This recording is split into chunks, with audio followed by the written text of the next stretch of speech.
Bismillahirrahmanirrahim. Perkenalkan, nama saya Nandi Nuriksan dari kelas PAI 1C dengan NIM 12320200138. Video ini dibuat untuk memenuhi tugas ujian akhir semester mata kuliah Pendidikan Kewarganegaraan. Terima kasih, selamat menyaksikan.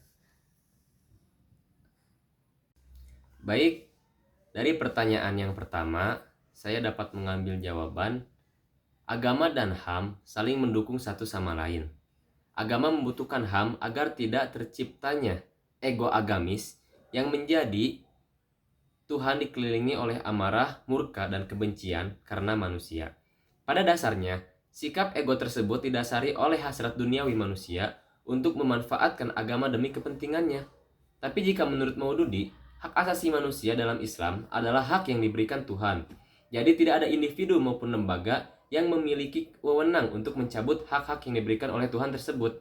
Selanjutnya dikatakan bahwa piagam dan proklamasi-proklamasi serta resolusi-resolusi PBB tidak bisa disebandingkan dengan hak-hak yang disertai sanksi oleh Tuhan. Hak yang ada dalam poin pertama tidak mengikat siapapun, sedangkan hak yang poin kedua adalah suatu bagian integral dari kepercayaan Islam. Sekelompok yang menginginkan dan menganjurkan adanya reformasi dan transformasi melalui peraturan Islam yang diperbarui secara menyeluruh dan dirancang secara baru untuk memenuhi kebutuhan revolusioner dan sosial kemasyarakatan. Sebagai contoh seperti yang dilakukan oleh Ayatullah Khomeini dan Muammar Gaddafi yang menyatakan kembali kepada interpretasi Islam ditambah dengan komite rakyat, atau merancang bentuk baru seperti Nasakh Aljazair 1976 tentang deklarasi negara-negara Islam tentang hak asasi manusia. Anjas. Selanjutnya jawaban yang kedua ialah lembaga legislatif, eksekutif, dan yudikatif adalah kumpulan wakil rakyat yang harusnya menjadi kepala penyuara rakyat.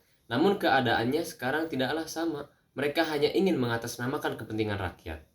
Sebagai lembaga eksekutif, mereka menjalankan undang-undang yang dibuat oleh legislatif, implementasi undang-undang yang dipromosikan oleh legislatif, dan lembaga yudikatif yang mengontrol dari legislatif, yang membuat undang-undang karena cenderung partai kekuasaan sehingga harus adanya yang mengontrol, yaitu lembaga yudikatif.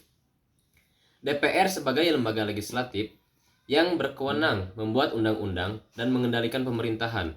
Dari fungsinya, maka antara pihak legislatif dan eksekutif harus melakukan kerjasama, terutama di Indonesia, memegang prinsip pembagian kekuasaan. Sekalipun bersatu, bisa terjadinya konflik seperti antara eksekutif dan legislatif. Legislatif merupakan wakil dari partai, tentunya dalam menjalankan tidak jauh dari kepentingan partai. Begitu juga dengan eksekutif, yang meskipun dipilih langsung oleh rakyat, tetapi presiden memiliki hubungan dengan kepentingan partai. Akibat konflik yang terjadi dari hubungan eksekutif dan legislatif adalah konflik kepentingan antar partai yang ada. Hubungan lembaga eksekutif yudikatif di negara Indonesia bersifat sederajat, namun saling mempengaruhi satu sama lain.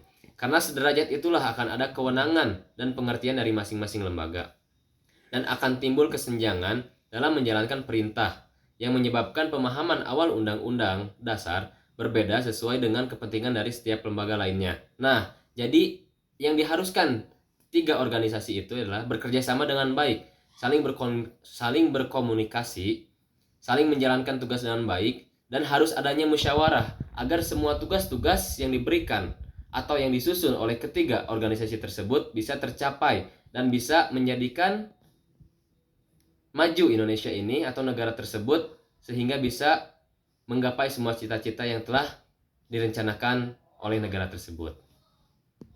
Baik, jawaban pertanyaan yang ketiga ialah masyarakat madani adalah kelembagaan sosial yang akan melindungi warga negara dari perwujudan kekuasaan negara yang berlebihan.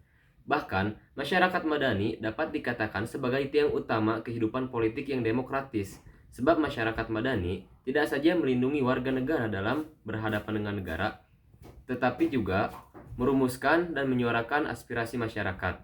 Lalu apakah konsep Dawam Raharjo ini sama dengan konsep masyarakat kota Nabi Muhammad, Ya, jawabannya ialah sama.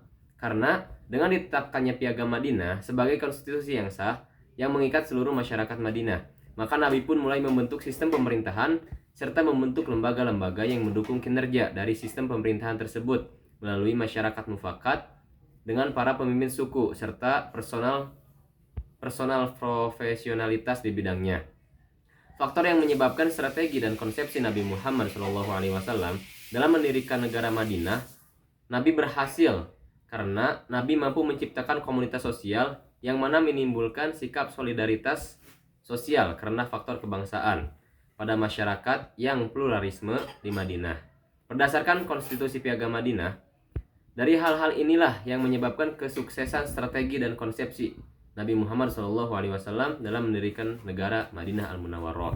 Jadi konsep yang diusung tokoh tersebut sudah sejalur dengan apa yang dijalankan oleh Nabi Muhammad untuk membangun masyarakat Madani di kota Madinah pada saat itu.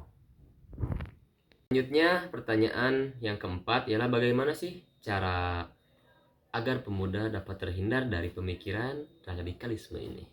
Yang pertama, yaitu memperkenalkan ilmu pengetahuan dengan baik dan benar.